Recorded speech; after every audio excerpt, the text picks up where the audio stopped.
الحمد لله الحمد لله رب العالمين الرحمن الرحيم مالك يوم الدين. الحمد لله نحمده ونستعينه ونستغفره ونؤمن به ونتوكل عليه ونعوذ به من شرور أنفسنا. من يهد الله فهو المهتدي ومن يضلل فلن تجد له وليا مرشدا. أشهد أن لا إله إلا الله وأشهد أن محمدا عبده ورسوله أرسله بالحق بشيرا ونذيرا بين يدي الساعة.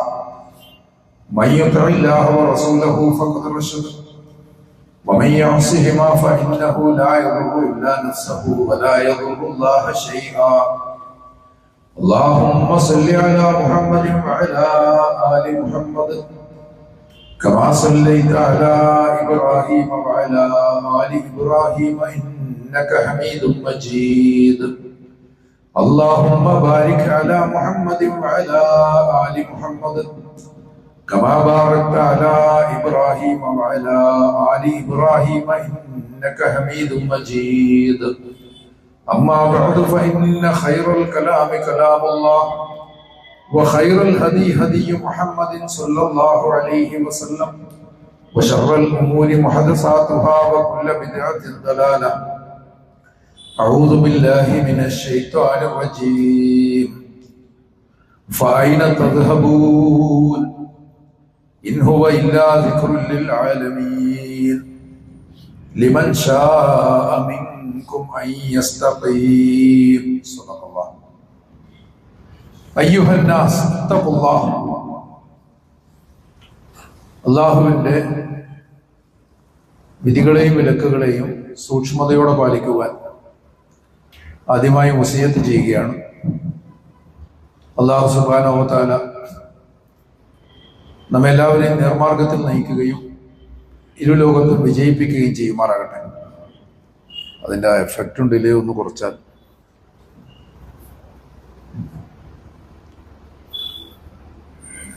ഇവിടെ ഓതിക്കേൾപ്പിച്ച ആയത്തില് വളരെ മൗലികമായൊരു ചോദ്യമാണ് വിശുദ്ധ ഖുർആൻ ചോദിക്കുന്നത്. ഫഅയ്ന തദ്ഹബൂൻ, നിങ്ങൾ എങ്ങോട്ടാണ് പോകുന്നത്, എവിടേക്കാണ് നിങ്ങളുടെ സഞ്ചാരം? വിശുദ്ധ ഖുർആൻ മുന്നോട്ട് വെക്കുന്ന വളരെ പ്രധാനപ്പെട്ട ഒരു ചോദ്യമാണത് എന്ന് കാണേണ്ടതാണ്. നമ്മളിവിടെ പ്രവാചകന്മാരുടെ പ്രബോധനത്തെ സംബന്ധിച്ച് അവരുടെ മിഷനെ കുറിച്ചാണ് പറഞ്ഞു വരുന്നത്. സ്വാഭാവികമായും നമുക്ക് സന്മാർഗം കാണിച്ചു തന്നിട്ടുള്ളവർ, നമ്മളെ ഹിദായത്തിലേക്ക് നയിക്കാൻ ശ്രമിച്ചവർ എന്ന നിലക്ക് അവരുടെ ജീവിതം ഈ ചോദ്യത്തിനുള്ള ഉത്തരമാണ് എന്ന് തിരിച്ചറിയേണ്ടതാണ്. അതങ്ങനെ പറയുമ്പോൾ വേറെ ചില അനുഭവങ്ങൾ കൂടി ശ്രദ്ധയിൽപ്പെടുത്താം. അതൊരു പക്ഷേ ഈ ചോദ്യത്തിൻ്റെ ആധ്യാത്മികവും സാഹിത്യപരവും തത്വചിന്താപരവും അതോടൊപ്പം തന്നെ മനഃശാസ്ത്രപരവും ഒക്കെ ആയിട്ടുള്ള വിശകലനത്തിന് സഹായകമായിരിക്കുമെന്ന് വിചാരിക്കാം. ഷെയ്ഖ് ജലാലുദ്ദീൻ റൂമിയുടെ മസ്നവി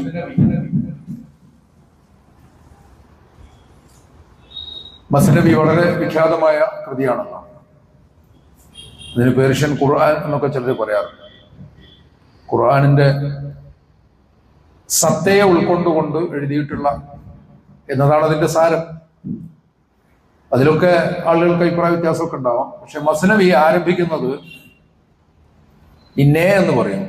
പേർഷ്യൻ ഭാഷയിലും ഉറുദുവിലുമൊക്കെ നേ എന്ന് പറഞ്ഞാൽ സാധാരണ ഈറ്റ വെട്ടിയിട്ടുണ്ടാക്കുന്ന സംഗീതോപകരണത്തിന് അല്ലെങ്കിൽ വാദ്യോപകരണത്തിന്, ഊത്ത്, റീഡിങ് ഇൻസ്ട്രുമെന്റ്, അതിനാണ് പാർസി ഭാഷയിൽ നേ എന്ന് പറയും. വ്യത്യസ്തമാണ്. പേർഷ്യൻ സംഗീതത്തിൽ നേ എന്ന് പറയുന്നതും ഹിന്ദുസ്ഥാനി സംഗീതത്തിൽ ബാൻസുരി എന്ന് പറയുന്നതും കർണാടക സംഗീതത്തിൽ പുല്ലാങ്കുഴൽ എന്ന് പറയുന്നതും ഇനി വെസ്റ്റേൺ മ്യൂസിക്കിൽ ഫ്ലൂട്ട് എന്ന് പറയുന്നതും ഒക്കെ വ്യത്യസ്തമായ ഉപകരണങ്ങളാണ്. അതേസമയം ഇതിൻ്റെ എല്ലാം അടിത്തറ എന്ന് പറയുന്നത് ആ ഈറ്റയാണ്. അതിൽ നിന്നാണ് ഇതിൻ്റെയൊക്കെ പ്രാഥമികമായ രൂപം. ഇപ്പൊ പല മെറ്റീരിയലുകളും ഉപയോഗിക്കുന്നുണ്ടാവാം, പക്ഷെ അതിൻ്റെ ഒരു പ്രാഥമിക രൂപം എന്ന് പറയുന്നതാണ്. അപ്പൊ ഈ സംഗീതോപകരണത്തെ പറ്റി പറഞ്ഞുകൊണ്ടാണ് റൂമിയുടെ മസനവിയുടെ ആരംഭം. ബേഷ്ന അസ്നെ ചുൻ ഹെക്കായത്ത് എന്ന് തുടങ്ങുന്ന അദ്ദേഹത്തിന്റെ വരികൾ, ആദ്യത്തെ വരിയാണത്. അദ്ദേഹം പറയുന്നത്, ആ നേയെ, സൗകര്യത്തിന് വേണ്ടി പുല്ലാങ്കുഴൽ എന്ന് നമുക്ക് വിവർത്തനം ചെയ്യാം. ആ പുല്ലാങ്കുഴലിനെ നിങ്ങൾ കേൾക്കുക.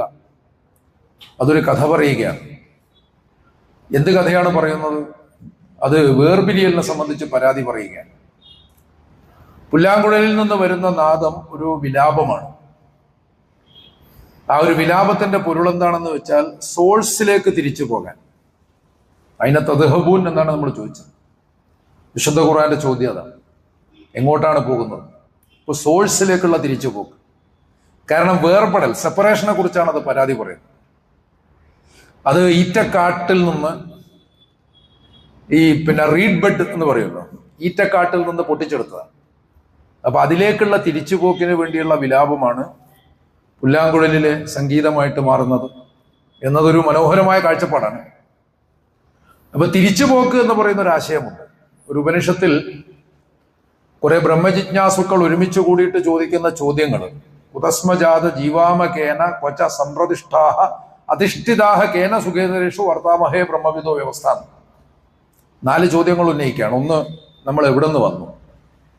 എങ്ങോട്ട് പോകണം എന്നുള്ള ചോദ്യം, അതിനുത്തരം കണ്ടെത്തുമ്പോൾ എവിടെ നിന്ന് വന്നു എന്നുള്ള ചോദ്യം വളരെ മൗലികമാണ്. നമ്മൾ എവിടെ നിന്ന് വന്നു? ജീവാമക്കേന, നമ്മൾ എങ്ങനെയാണ്, എന്തിനെ അവലംബിച്ചുകൊണ്ടാണ് നിലനിൽക്കുന്നത്?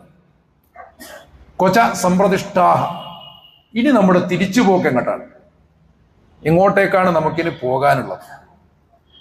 തുടർന്ന് ജീവിതത്തെ സംബന്ധിക്കുന്ന ഒരു ചോദ്യമാണ്, അധിഷ്ഠിതാഹ കേന സുഖേതരേഷു വർത്താമഹേ ബ്രഹ്മവിദോ വ്യവസ്ഥ. ആരുടെ ഇഷ്ടത്തിന് കീഴ്പ്പെട്ടിട്ടാണ് ഈ സുഖദുഃഖങ്ങൾക്കിടയിലും നാം ഒരു വ്യവസ്ഥയെ പരിപാലിക്കുന്നത്? നാം നമ്മുടെ ധാർമ്മികതയെ, എത്തിക്സ് അല്ലെങ്കിൽ മൊറാലിറ്റി എന്നൊക്കെ പറയുന്നത് മനുഷ്യന്റെ സഹജ ഗുണമാണ്. അതങ്ങനെ ഉണ്ടാക്കിയെടുത്തതല്ല. ഒരുപക്ഷെ ഉണ്ടാക്കിയെടുത്താണെന്ന് പറഞ്ഞാൽ പോലും അത് ആദിമമായ ഒരു ഘട്ടത്തിലാവാം. ആദിമമായ ഘട്ടത്തിൽ അവന്റെ തോന്നലെല്ലാം ധാർമ്മികമാണ്. നമ്മൾ ജീവജാലങ്ങളെ കുറിച്ച് അനലൈസ് ചെയ്യുമ്പോൾ എങ്ങനെയാണല്ലോ, ജീവജാലങ്ങളിൽ അധാർമികതയില്ല, അതിൻ്റെ എല്ലാ വികാരങ്ങളും അതിന് ധാർമ്മികമാണ്. ഇതുപോലെ നമുക്കിന്ന് ഉൾക്കൊള്ളാൻ സാധിക്കാത്ത ഒരു ധാർമ്മികത മനുഷ്യൻ ചരിത്രത്തിന്റെ ആദിമഘട്ടത്തിൽ, ചരിത്രത്തിനൊക്കെ പ്രാപ്യമാകുന്നതിന് എത്രയോ മുമ്പ് നിലനിന്നിട്ടുണ്ടാവാം. അതേസമയം തന്നെ ഉള്ളിലുള്ള ആ ഒരു ധാർമ്മിക ബോധം അത് സഹജമാണ്. സുഖദുഃഖങ്ങൾ ഉണ്ടായിരിക്കെ, എല്ലാ ക്ലേശങ്ങളും ഉണ്ടായിരിക്കെ നമ്മൾ ഈ ധാർമ്മികതയെ പരിപാലിക്കുന്നത് ആരുടെ ഇഷ്ടത്തിന് വിധേയപ്പെട്ടിട്ടാണ് എന്നിങ്ങനെ 4 മൗലികമായ ചോദ്യങ്ങൾ ശ്വേതാശ്വതരോപനിഷത്തിലാണെന്ന് തോന്നുന്നു അതിൽ ചോദിക്കുന്നുണ്ട്. അപ്പൊ അതില് ഈ പ്രശ്നം എങ്ങോട്ടാണ് നമ്മുടെ തിരിച്ചുപോക്ക്, ആ തിരിച്ചുപോക്കിനെ സോഴ്സുമായിട്ട് തന്നെ അതിൽ ബന്ധപ്പെടുത്തുന്നുണ്ട്. ഏതാണ്ട് അതേ സ്വഭാവത്തിലാണ് റൂമി പുല്ലാങ്കുഴലിന്റെ കഥയും പറയുന്നത് എന്ന് കാണാൻ സാധിക്കും. ഇനി ഇതിന്റെ സാഹിത്യപരവും തത്വചിന്താപരവുമായിട്ടുള്ള ഒരു വശം സൂചിപ്പിക്കാൻ വേണ്ടി ടോൾസ്റ്റോയിയുമായി ബന്ധപ്പെട്ട ഒരു വിവരണം പറയാം. വിശ്വസാഹിത്യകാരനായ ലിയോ ടോൾസ്റ്റോയി, അദ്ദേഹം വാർ ആൻഡ് പീസ് എഴുതിയതിനു ശേഷം അദ്ദേഹം വളരെ പ്രശസ്തനായി. അതിനു മുമ്പ് തന്നെയും അദ്ദേഹം പ്രശസ്തനാണ്. റഷ്യയും യൂറോപ്പും വിട്ടിട്ട് ലോകത്ത് തന്നെയും എല്ലാ വായനക്കാർക്കിടയിലും പ്രശസ്തനായി വാർ ആൻഡ് പീസ് എഴുതിയതിനു ശേഷം. അപ്പോൾ അതിനുശേഷം ഉണ്ടായിട്ടുള്ള അദ്ദേഹത്തിന്റെ ചില പ്രതിസന്ധികളുണ്ട്, അദ്ദേഹത്തിന്റെ ചിന്താപരമായ ചില പ്രതിസന്ധികൾ. അദ്ദേഹം ചിന്തിച്ചതായിട്ട് പറയുന്നു, why do I live, why do I do anything? ഞാൻ എന്തിനാണ് ജീവിക്കുന്നത്? യഥാർത്ഥത്തിൽ ഞാൻ എന്തിനാണ് എന്തെങ്കിലുമൊക്കെ പ്രവർത്തിക്കുന്നത്? ഫൈന തദ്ഹബൂൻ, ആ ചോദ്യത്തിന്റെ അർത്ഥമാണ് ഞാൻ എന്തിനാണ് ജീവിക്കുന്നത്, ഞാൻ എന്തിനാണ് എന്തെങ്കിലുമൊക്കെ പ്രവർത്തിക്കുന്നത്. എന്നിട്ട് അദ്ദേഹം ആത്മകഥം ചെയ്തതായിട്ട് അദ്ദേഹം തന്നെ വെളിപ്പെടുത്തുന്നത്, I felt I was standing on A rock. ഞാനൊരു ഈ കയറ് വലിച്ചു കിട്ടുമല്ലോ, ഞാണുമകളിയൊക്കെ ഉണ്ടല്ലോ, അപ്പൊ ഈ കയറ് വലിച്ചു കെട്ടിയിട്ട് അതിന്റെ മേലെ നിൽക്കുന്നത് പോലെയാണ് എനിക്ക് തോന്നിയത്. ആ ഒരു തോന്നൽ എനിക്കുണ്ടായി. വിത്ത് അബിസ് ബിനീത്ത്, താഴെ അഗാധമായൊരു കുഴിയാണ്, അങ്ങേയറ്റം അഗാധമായ അറ്റം കാണാത്തൊരു കുഴിയാണ് താഴെ. I could no longer pretend to live without knowing why. എന്തിനാണ് എന്നറിയാതെ എനിക്ക് മുന്നോട്ട് പോകാനോ ജീവിക്കാനോ പറ്റില്ലായിരുന്നു. ഞാൻ എന്തിനാണ് എന്നറിയാതെ എനിക്ക് ജീവിക്കാനോ മുന്നോട്ട് പോകാനോ പറ്റില്ലായിരുന്നു. അതിനുശേഷം അദ്ദേഹത്തിന്റെ നിരൂപകരും ജീവചരിത്രകർത്താക്കളും ഒക്കെ പറയുന്ന അദ്ദേഹം പലതിലേക്കും തിരിഞ്ഞു നോക്കി. ടു ലിറ്ററേച്ചർ, സാഹിത്യത്തിലേക്ക് തിരിഞ്ഞു, ശാസ്ത്രത്തിലേക്ക് തിരിഞ്ഞു, സമ്പത്തിലേക്ക് തിരിഞ്ഞു, ആനന്ദത്തിലേക്ക് തിരിഞ്ഞു. None of them gave him the answer. അതിൽ നിന്നൊന്നും അദ്ദേഹത്തിന് ആൻസർ കിട്ടിയില്ല. അവസാനം വളരെ സാധാരണക്കാരായിട്ടുള്ള കർഷകരുടെ, പ്രത്യേകം പറയുന്നുണ്ട്, വിശ്വാസമുള്ള കർഷകരുടെ ജീവിതത്തിൽ നിന്നാണ് അദ്ദേഹത്തിന് അതിന്റെ ഉത്തരം കിട്ടിയത് എന്ന് പറയുന്നത്. ആ ഉത്തരം എത്രത്തോളം ശരിയാണ്, എത്രത്തോളം ന്യായമാണ്, ലോജിക്കലാണ് എന്നുള്ളതൊക്കെ വേറെ വിഷയമാണ്. ഇവിടെ ഒരു അന്വേഷണം എന്ന് പറയുന്ന ഒരു സംഭവം വരുന്നു. ഇനി അതും അങ്ങോട്ട് മാറ്റിവെച്ചിട്ട് കുറച്ചുകൂടി മനഃശാസ്ത്രപരമായിട്ടൊരു വിശകലനം നടത്തിയാൽ, വിക്ടർ ഫ്രാങ്കിൾ എന്ന് പറഞ്ഞിട്ടൊരു മനഃശാസ്ത്രജ്ഞനും, അദ്ദേഹം ഒരു ഹോളോകോസ്റ്റ് സർവൈവറും കൂടിയാണ്. അദ്ദേഹം ഓഷ്വിറ്റ്സ് കോൺസെൻട്രേഷൻ ക്യാമ്പിൽ തടവിലായിരുന്നു. അദ്ദേഹം മനുഷ്യരുടെ പെരുമാറ്റങ്ങളെ സംബന്ധിച്ച് വിചിത്രമായ അനുഭവങ്ങൾ ഉണ്ടായതായിട്ട് പറയുന്നുണ്ട്. സംഗതി വിചിത്രമല്ല. ഇപ്പൊ ഖാദിസിയ യുദ്ധം കഴിഞ്ഞപ്പോൾ പരിപാലിക്കാൻ വേണ്ടി വന്ന, മുറിവേറ്റവരെയൊക്കെ നോക്കാൻ വന്ന ആളുകൾ ആരോ വെള്ളത്തിന് വേണ്ടി ചോദിക്കുന്നത് കേട്ടു. അപ്പോൾ ഉടനെ വെള്ളവുമായിട്ട് അയാളുടെ അടുത്തേക്ക് പോയി. അപ്പോഴാണ് പെട്ടെന്ന് തൊട്ടപ്പുറത്ത് നിന്ന് മറ്റാരോ വെള്ളം എന്ന് പറഞ്ഞിട്ട് ഞെരങ്ങുന്നത് ഇയാൾ കേട്ടത്. ഇയാൾ ഉടനെ വായടച്ചു, എന്നിട്ട് ആംഗ്യം കാണിച്ചു അപ്പുറത്താദ്യം കൊടുക്കുക. അങ്ങനെ അപ്പുറത്തേക്ക് കൊണ്ടുപോയപ്പോഴാണ് മൂന്നാമതൊരാളുടെ ശബ്ദം കേട്ടത്. അയാളും വായടച്ചു. ആദ്യം അവിടെ കൊടുക്കാൻ പറ്റും. അങ്ങനെ മാറി മാറി 7 പേരുടെ അടുത്ത് ചെന്നിട്ട് ആ 7ാമത്തെയാൾ ആദ്യത്തെയാളുടെ ഞരക്കം വീണ്ടും കേട്ടു എന്നും, അങ്ങനെ ആദ്യത്തെ ആളുടെ അടുത്തേക്ക് തിരിച്ചെത്തുമ്പോഴേക്കും 7 പേരും വെള്ളം കുടിക്കാതെ മരിച്ചു പോയിരുന്നു എന്നുമാണ് നമ്മൾ വായിച്ചിട്ടുള്ളത്. അത് വളരെ മനസ്സിലാക്കിയിടത്തോളം സഹീഹായ രൂപത്തിൽ റിപ്പോർട്ട് ചെയ്യപ്പെട്ടിട്ടുള്ള ഒരു സംഭവമാണ്. മനുഷ്യനെ എന്താണ് ഇങ്ങനെ പ്രവർത്തിക്കാൻ പ്രേരിപ്പിക്കുന്നത്? അതിനുള്ള ഉത്തരം ഒരുപക്ഷെ അത് കണ്ടെത്തുന്നതിൽ നിന്നാണ് ഈ വിക്ടർ ഫ്രാങ്കിളിന്റെ ലോഗോതെറപ്പി എന്നൊരു സൈക്കോതെറപ്പി. സാധാരണ പറയാറുള്ളത് വിയന്നയിലെ 3 സൈക്കോതെറപ്പി സ്കൂളുകളുണ്ട്. അതിൽ മൂന്നാമത്തത്, ക്രോണോളജിക്കലി മൂന്നാമത്തത്, ഒന്നാമത്തത് ഫ്രോയിഡിന്റെ സൈക്കോ അനാലിസിസ് ആണ്. രണ്ടാമത്തത് ആഡ്ലറുടെ ഇൻഡിവിജ്വൽ സൈക്കോളജിയാണ്. മൂന്നാമത്തതാണ് ഈ ലോഗോ തെറാപ്പി. ലോഗോസ് എന്ന് പറഞ്ഞാൽ മീനിങ് എന്നർത്ഥമാണ്. ഗ്രീക്ക് വാക്കാണ്, സാധാരണ വചനം എന്ന അർത്ഥത്തിൽ പറയാറുള്ളതാണ്. അതിന് മീനിങ് എന്നും അർത്ഥമുണ്ട്. മനുഷ്യൻ അർത്ഥം തിരയുകയാണെന്നാണ്. എങ്ങനെയാണ് മനുഷ്യൻ അർത്ഥം കണ്ടെത്തുന്നത്? അദ്ദേഹം ഓഷ്വിറ്റ്സ് ക്യാമ്പിലെ അനുഭവം പറയുന്നു. അത് ഇതുപോലുള്ളൊരു അനുഭവമാണ്. അവിടെ ജൂതരാണല്ലോ അവിടെ കുറ്റവാളികളും, അടിച്ചമർത്തപ്പെട്ട കുറ്റവാളികളല്ല, കുറ്റവാളികളെന്ന് ആരോപിക്കപ്പെട്ടവരും അടിച്ചമർത്തപ്പെട്ടവരും ഒക്കെ ജൂതരാണ്. അപ്പൊ ഈ ജൂതരെ കോൺസെൻട്രേഷൻ ക്യാമ്പിൽ നിറച്ചപ്പോൾ അവസാനത്തെ റൊട്ടിക്കഷ്ണം പോലും മറ്റൊരാൾക്ക് കൊടുക്കുന്നതിൽ അവർ കാണിച്ചൊരു ജാഗ്രത, അതാണ് അദ്ദേഹം എഴുതുന്നത്. ആ മരിച്ചു പോകുന്നൊരു ഘട്ടത്തിൽ ശ്വാസം കിട്ടാതെയും മറ്റുമൊക്കെ, കോൺസെൻട്രേഷൻ ക്യാമ്പുകൾ എന്നൊക്കെ പറഞ്ഞാൽ ചില സമയത്ത് അത് ഗ്യാസ് ചേംബറുകളെ, വിഷവാതകം അടിച്ചു കയറ്റിയിട്ട് ആളുകളെ ശ്വാസം മുട്ടിച്ചു കൊന്ന കഥയൊക്കെ ഹോളോകോസ്റ്റുമായി ബന്ധപ്പെട്ടിട്ട് നമ്മൾ പറയുന്നുണ്ട്. അപ്പോഴങ്ങനെ അവസാന ശ്വാസത്തിൽ പോലും തൻ്റെതായിട്ടുള്ള റൊട്ടിക്കഷ്ണം തൊട്ടടുത്തയാൾക്ക് കൊടുക്കുന്നതിന് പ്രേരിപ്പിക്കുന്ന ഒരു മാനസികാവസ്ഥ എന്താണ്? അതാണ് അദ്ദേഹം പറയുന്നത്. അദ്ദേഹം അങ്ങനെ മാൻ സെർച്ച് ഫോർ മീനിങ് എന്നൊരു പുസ്തകം എഴുതിയിട്ടുണ്ട്. അതിൽ അദ്ദേഹം നീഷയുടെ ഒരു വചനം ഉദ്ധരിക്കുന്നുണ്ട്. നീഷയുടെ ഫിലോസഫി അല്ല അദ്ദേഹം പിന്തുടരുന്നത്. ആക്ച്വലി ഇത് 3 ഫിലോസഫിയായിട്ട് ഈ 3 സ്കൂളുകൾ ബന്ധപ്പെടുന്നുണ്ട്. നമ്മൾ വിസ്തരിക്കാൻ സമയമില്ല. പക്ഷേ ഈ 3 ഫിലോസഫിയും നമ്മുടെ ഖുതുബകൾ സ്ഥിരമായിട്ട് കേൾക്കുന്നവർക്ക് പരിചിതമാണ്. ഫ്രോയിഡിന്റെ ഫിലോസഫി ഫ്രോയിഡിൻ്റെത് തന്നെയാണ്. മനുഷ്യന്റെ പ്രേരകം എന്ന് പറയുന്നത് വിൽ ടു പ്ലഷർ ആണ്. സന്തോഷിക്കാനും ആനന്ദിക്കാനുമുള്ള ഒരു വില്ലാണ്, ഇച്ഛയാണ് അതിനുള്ള പ്രേരകം എന്നുള്ളതാണ് ഫ്രോയിഡിന്റെ തിയറി. അതിൽ നിന്നാണ് സൈക്കോ അനാലിസിസ് ഉണ്ടാകുന്നത്. ഇനി ആഡ്ലറുടെ അവലംബമാണ് യഥാർത്ഥത്തിൽ നീഷെ പറയുന്ന വിൽ ടു പവർ, അധികാരം നേടിയെടുക്കുക എന്നുള്ളതാണ് മനുഷ്യന്റെ ഏറ്റവും പ്രാഥമികമായിട്ടുള്ള മോട്ടീവ്, അല്ലെങ്കിൽ പ്രൈമറി ഡ്രൈവിംഗ് ഫോഴ്സ് എന്ന് പറയുന്നത് അധികാരം നേടിയെടുക്കുക. ഇതിന്റെ അടിസ്ഥാനത്തിലാണ് ഇൻഡിവിജ്വൽ സൈക്കോളജി വികസിപ്പിക്കുന്നത്. എന്നാൽ ഇപ്പറയുന്ന ഫ്രാങ്കിളിന്റെ മനഃശാസ്ത്രം ബന്ധപ്പെടുന്നത് സോറൻ കിർക്കിഗോറിന്റെ ഫിലോസഫിയുമായി ബന്ധപ്പെട്ടിട്ടാണ്. കിർക്കിഗോർ പറയുന്നത് വിൽ ടു മീനിങ്, അർത്ഥം കണ്ടെത്താനുള്ള ശ്രമമാണ് മനുഷ്യന് ജീവിക്കാനുള്ള പ്രേരകം. ഏറ്റവും കൂടുതൽ ഇസ്ലാം അതുപോലെ അബ്രഹാമിക് ട്രഡീഷനിൽപ്പെട്ട തിയോളജികളുമായിട്ടൊക്കെ കൂടുതൽ അടുത്തു നിൽക്കുന്നത് അതാണ് എന്ന് കാണാൻ സാധിക്കും. അപ്പൊ ആ ഒരു സെർച്ച് ഫോർ മീനിങ് എന്ന് പറയുന്ന ഒരു സംഭവമുണ്ട്. അതാണ് ഇദ്ദേഹത്തിന്റെ പുസ്തകത്തിന്റെ പേരും. പക്ഷെ അദ്ദേഹം അതിൽ തുടക്കത്തിൽ തന്നെ ഫ്രോയിഡിനെ ഉദ്ധരിക്കുന്നുണ്ട്. അത് അദ്ദേഹം പറയുന്നത് എന്താണെന്ന് വെച്ചാൽ, ഫ്രോയിഡ് പറയുന്നത് എന്താണെന്ന് വെച്ചാൽ, പിന്നെ those who have a why to live can bear almost anyhow എന്നാണ്. എന്ന് പറഞ്ഞാൽ ആർക്കെങ്കിലും ഒരാൾക്ക് ജീവിക്കുന്നതിനൊരു വൈ ഉണ്ടെങ്കിൽ, വൈ എന്ന് പറഞ്ഞാൽ കാരണം, എന്തുകൊണ്ട് എന്നർത്ഥത്തിലുള്ള ഇംഗ്ലീഷ് വാക്കാണ്, അല്ലെങ്കിൽ എന്തിന്. ആരുടെയെങ്കിലും അടുക്കൽ ഒരു വൈ ഉണ്ടെങ്കിൽ അയാൾക്ക് എന്തിനേയും അതിജീവിക്കാൻ സാധിക്കുമെന്നാണ് പറയുന്നത്. എന്തും സഹിക്കാൻ പറ്റുന്ന ഒരു ലക്ഷ്യമുണ്ടാവുക. നമ്മളൊക്കെ സഹനത്തിന് പ്രാപ്തരല്ലാതായി മാറുന്നത് എന്തുകൊണ്ടാണ്? ലക്ഷ്യമില്ലാത്തത് കൊണ്ടാണ്. അവിടെയാണ് ഈ അയിന തദ്ഹബൂൻ എന്ന് ഖുർആൻ ചോദിക്കുന്നത്. നിങ്ങൾ എങ്ങോട്ടായി പോകുന്നത്? ഒരു ലക്ഷ്യം ഉണ്ടാവണം. വെറുതെ അങ്ങനെ സഞ്ചരിക്കുക, വെറുതെ അങ്ങനെ നടക്കുക, വെറുതെ അങ്ങനെ ജീവിക്കുക, വെറുതെ അങ്ങനെ സഞ്ചരിച്ചോളാൻ വേണ്ടി ഖുർആൻ പറഞ്ഞിട്ടുണ്ട്. പക്ഷേ അപ്പോഴും നിങ്ങൾ നോക്കണം, പഠിക്കണം, പ്രകൃതി പഠിക്കണം, ചരിത്രം പഠിക്കണം, സംസ്കാരം പഠിക്കണം, ഭൂതകാലത്തെ കുറിച്ച് ചിന്തിക്കണം. അങ്ങനെ ചിന്തിച്ചുകൊണ്ട് നിങ്ങളുടെ മാർഗം എന്ത് എന്നതിനെ സംബന്ധിച്ചുള്ള അവബോധം ഉണ്ടാക്കിയെടുക്കണം എന്നാണ് വിശുദ്ധ ഖുർആൻ പറയുന്നത്.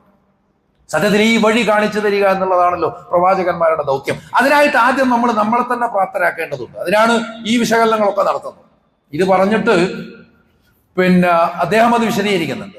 വിക്ടർ ഫ്രാങ്കിൾ തന്നെ അത് വിശദീകരിക്കുന്നുണ്ട്. അദ്ദേഹം പറയുന്നത്, man who becomes conscious of the responsibility he bears toward A human being who affectionately weights for him. ഒരു മനുഷ്യൻ, അയാള് കോൺഷ്യസ് ആണ്, അയാൾ ബോധവാനാണ്. എന്തിനെ കുറിച്ച്? Of the responsibility he bears toward A human being who affectionately weights for him.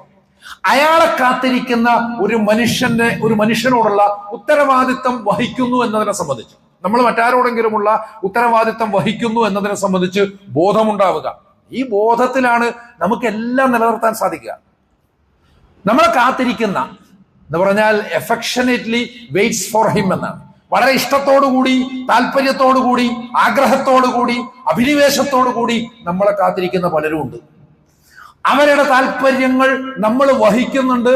ആ വഹിക്കുന്ന ഭാരത്തെ സംബന്ധിച്ചുള്ള കോൺഷ്യസ്നെസ് അങ്ങനെ ഉണ്ടാകുമ്പോൾ, അദ്ദേഹം പറയാണ്, അങ്ങനെ കോൺഷ്യസ് ആയി മാറുമ്പോൾ, അതോടൊപ്പം തന്നെ പറയുന്നുണ്ട്, or to an unfinished work, പൂർത്തീകരിക്കപ്പെട്ടിട്ടില്ലാത്ത ദൗത്യത്തെ സംബന്ധിച്ചുള്ള ബോധം, തന്റെ ഒരു മിഷൻ, വർക്ക്, ഇതേ സംബന്ധിച്ചുള്ള ഒരു ബോധം, will never be able to throw away his life. അങ്ങനെയുള്ള ഒരാൾക്ക് ഒരിക്കലും ജീവിതം ഉപേക്ഷിക്കാൻ പറ്റില്ല. അങ്ങനെയുള്ള ഒരാൾക്ക് ജീവിതം ഒരിക്കലും ഉപേക്ഷിക്കാൻ പറ്റില്ല. നമ്മൾ ഈ ആത്മഹത്യക്കൊക്കെ പോകുന്നില്ലേ, പെട്ടെന്ന് തന്നെ ആശ്രയിച്ച് നിൽക്കുന്ന ആരെങ്കിലും കുറിച്ച് ഒന്ന് ചിന്തിച്ചാൽ മതി, പിന്നെ അയാളെ പണിക്ക് നിൽക്കൂല. സ്വന്തത്തെ കുറിച്ച് ആലോചിച്ചിട്ട് കാര്യമില്ല. കാരണം അയാൾക്ക് സ്വയം മടുത്തിട്ടാണല്ലോ ഈ പണി എടുക്കുന്നത്. അയാൾക്ക് അയാളിൽ പ്രതീക്ഷ നഷ്ടപ്പെട്ടതാണ്. എന്നാൽ അയാളിൽ പ്രതീക്ഷയോടുകൂടി നോക്കുന്ന വേറെ ആരോ ഉണ്ട്. ആ ആളെ കുറിച്ച് ചിന്തിച്ചാൽ ഇയാൾക്ക് ജീവിതത്തിൽ നിന്ന് പിന്നെ പോകാൻ സാധിക്കില്ല. അയാൾക്ക് ഒരിക്കലും ജീവിതം അവസാനിപ്പിക്കാൻ സാധിക്കില്ല. കാരണം he knows the why for his existence. അയാളുടെ അസ്തിത്വത്തിന്റെ വൈ എന്താണ് എന്ന് അയാൾക്കറിയാം. അയാളുടെ അസ്തിത്വത്തിന്റെ വൈ എന്താണ് എന്ന് അയാൾക്കറിയാം. And will be able to bear almost any how. എന്തുണ്ടായാലും എങ്ങനെ ഉണ്ടായാലും അതെങ്ങനെയും താങ്ങാനുള്ള ശേഷി അത് അയാൾ ഉണ്ടാക്കുന്നുള്ളതാണ്, അയാൾക്ക് നൽകുന്നുള്ളതാണ് ആ ഒരു ബോധം. അപ്പൊ എന്താണ് നമ്മുടെ ജീവിതത്തിലെ വൈ? എന്താണ് നമ്മുടെ ജീവിതത്തിന്റെ ലക്ഷ്യം? എന്താണ്? ഇതേ സംബന്ധിച്ചുള്ള ശരിയായ തിരിച്ചറിവ്. A man is defined by a why എന്ന് അദ്ദേഹം അത് കൺക്ലൂഡ് ചെയ്തു. മനുഷ്യൻ നിർവചിക്കപ്പെടുന്നത് ഒരു വൈയിലാണ്, നോട്ട് എ വാട്ട്. എന്ത് എന്നതിലല്ല, വാട്ടിലല്ല മനുഷ്യൻ നിർവചിക്കപ്പെടുന്നത്, മറിച്ച് വൈയിലാണ് എന്ന് അദ്ദേഹം പറയുന്നത്. അപ്പൊ ആ അർത്ഥത്തിൽ നമുക്കെല്ലാം അതുകൊണ്ടാണ് വിശുദ്ധ ഖുർആൻ വളരെ കൃത്യമായി ചോദിക്കുന്നത്, ഐന തസ്ഹബൂൻ ഇൻ ഹുവ ഇല്ലാ സിക്റുൽ ലിൽ ആലമീൻ. നിങ്ങൾ എങ്ങോട്ടാണ് പോകുന്നത്? നോക്ക്, ഇതെല്ലാ മനുഷ്യന്മാർക്കും വേണ്ടിയുള്ള ഒരു ഉദ്ബോധനമാണ്, ഒരു ഓർമ്മപ്പെടുത്തലാണ്.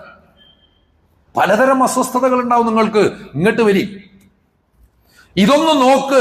പ്രവാചകന്മാർ, നാളിതുവരെ വന്നിട്ടുള്ള സകല പ്രവാചകരും പറഞ്ഞിട്ടുള്ള തത്വങ്ങളുടെ സാരസംഗ്രഹമാണ് ഈ വേദം. ഇതിലേക്ക് നിങ്ങൾ ഇങ്ങോട്ട് വന്നാൽ ആ വൈ കൃത്യമായിട്ട് തിരിച്ചറിയും.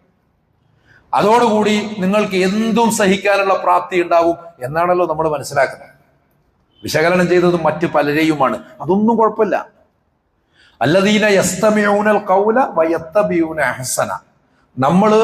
നമ്മുടെ സ്വഭാവം എന്താണെന്ന് വെച്ചാൽ ഖുർആൻ പറയുന്നതനുസരിച്ച് കാര്യങ്ങൾ ശ്രദ്ധയോടെ കേൾക്കും. കാര്യങ്ങൾ ശ്രദ്ധയോടെ കേൾക്കും, എന്നിട്ട് അതിൽ നല്ലതിനെ പിൻപറ്റും. അത് ടോൾസ്റ്റോയ് പറഞ്ഞാലും വിക്ടോർ ഫ്രാങ്ക്ൾ പറഞ്ഞാലും, നമ്മളിപ്പോൾ സയൻസിൽ അങ്ങനെയാണല്ലോ. സയൻസിൽ നമ്മൾ ഉപയോഗിക്കുന്നതും അംഗീകരിക്കുന്നതുമായ കണ്ടുപിടുത്തങ്ങൾ, നമ്മൾ അവലംബിക്കുന്ന ശാസ്ത്ര മാർഗങ്ങൾ, മോഡേൺ മെഡിസിൻ, ഇതൊക്കെ മറ്റാരൊക്കെയോ കണ്ടെത്തിയതാണല്ലോ. പ്രകൃതിയെയും നിയമങ്ങളെയും ഒക്കെ ആരൊക്കെയോ വ്യാഖ്യാനിച്ചു. പക്ഷെ അതിൽ ശരി എന്ന് മനസ്സിലാകുന്നത് നമ്മൾ പിൻപറ്റുന്നു, നമ്മുടെ ലോജിക്ക് ഉപയോഗിക്കുന്നു. ഒരു ലോജിക്ക് ഉപയോഗിക്കാത്ത ചികിത്സകളും ഒരു ലോജിക്ക് ഉപയോഗിക്കാത്ത പിന്തുടരലുകളും അതുകൊണ്ടുണ്ടാകുന്ന അപകടങ്ങളും ഒക്കെ ഇന്ന് വർദ്ധിച്ചു വരുന്നുണ്ട്. അതിലേക്ക് നമ്മൾ പോകുന്നില്ല. കേവലം കൾട്ട് സ്വഭാവത്തിൽ പലതും, ആത്മീയ രംഗത്ത് കൾട്ട്, രാഷ്ട്രീയ രംഗത്ത് കൾട്ട്, അതാണ് ഒരു ഓട്ടോക്രസിയായിട്ട് മാറുന്നത്. ഡെമോക്രസിയെ ഡെമോഗോഗറിയാക്കി മാറ്റുന്നത് അതാണ്.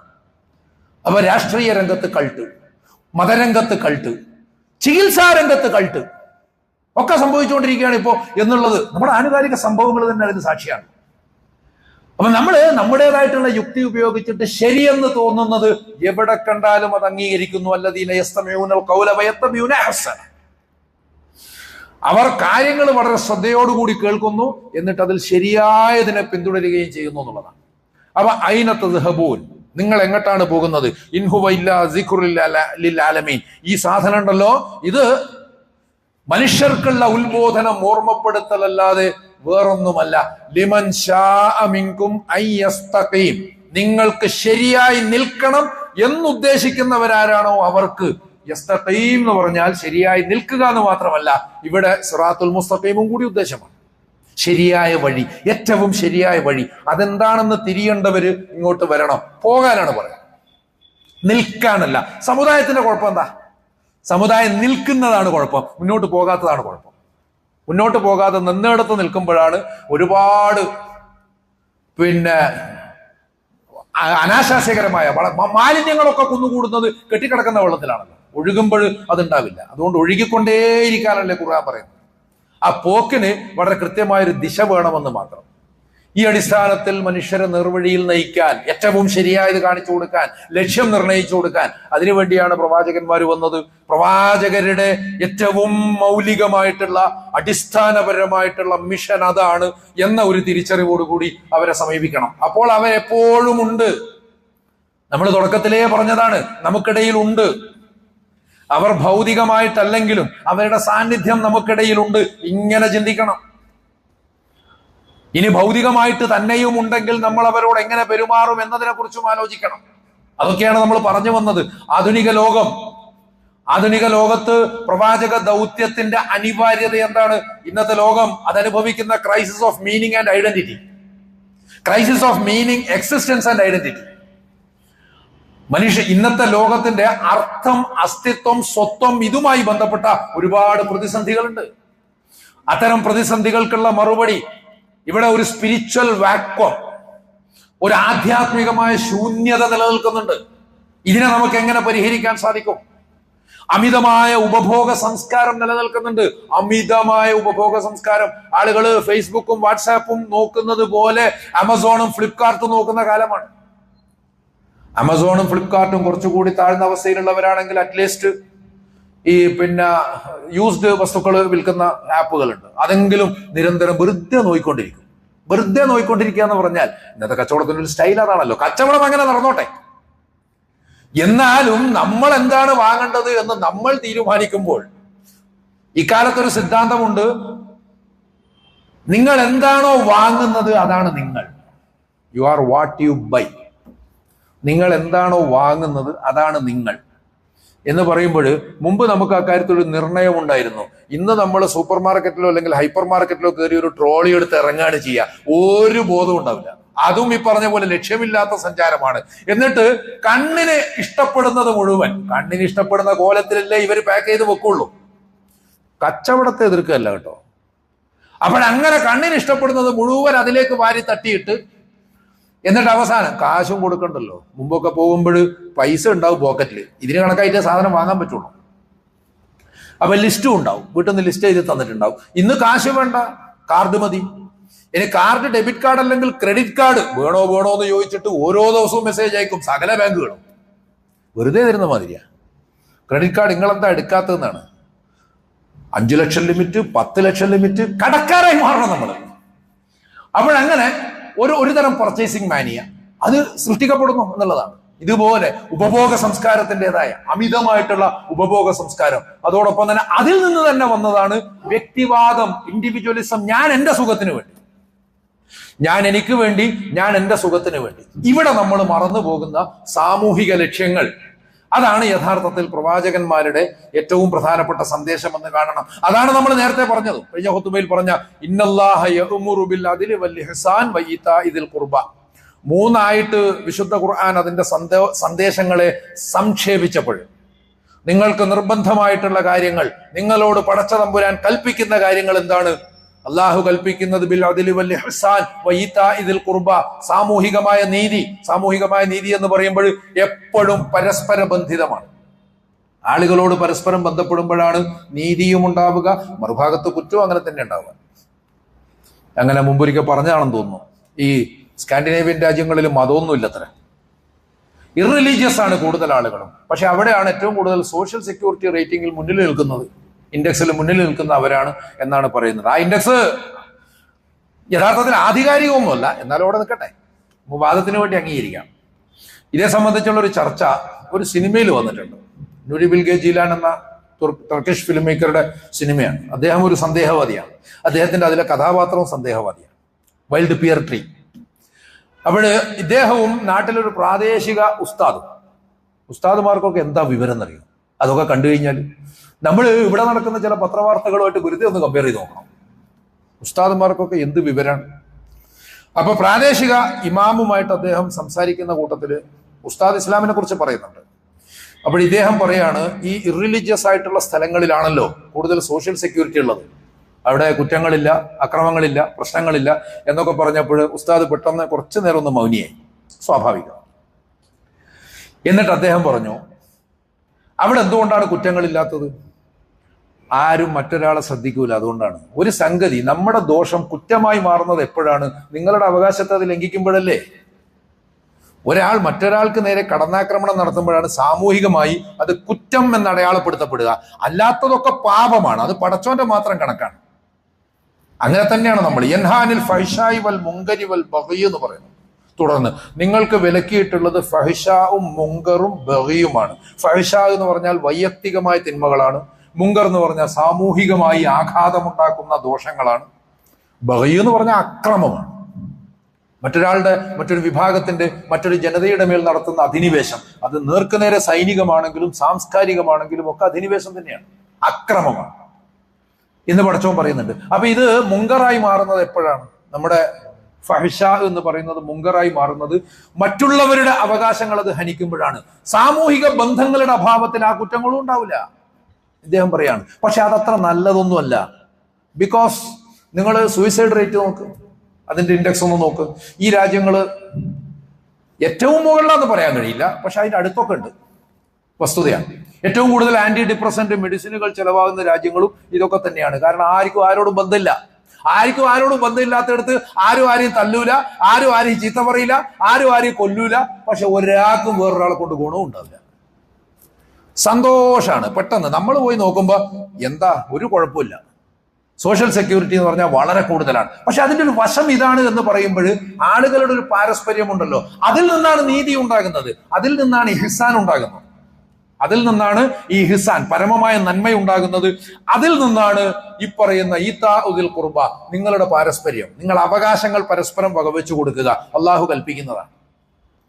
അപ്പൊ നമ്മുടെ വൈയെ കുറിച്ച് ചിന്തിക്കുമ്പോൾ തീർച്ചയായിട്ടും നമ്മൾ മനസ്സിലാക്കണം, നമ്മുടെ വൈ എന്ന് പറയുന്നത് നമ്മൾ എല്ലാവർക്കും വേണ്ടിയായി തീരുക, അതിലൂടെ നമ്മൾ നമ്മുടെ സോഴ്സിലേക്ക്, നമ്മുടെ എല്ലാ വിചാരങ്ങളും പുല്ലാങ്കുഴലിന്റെ ആ നാദമായി മാറണം. റൂമി അങ്ങനെയാണ് അത് സങ്കല്പിക്കുന്നത്.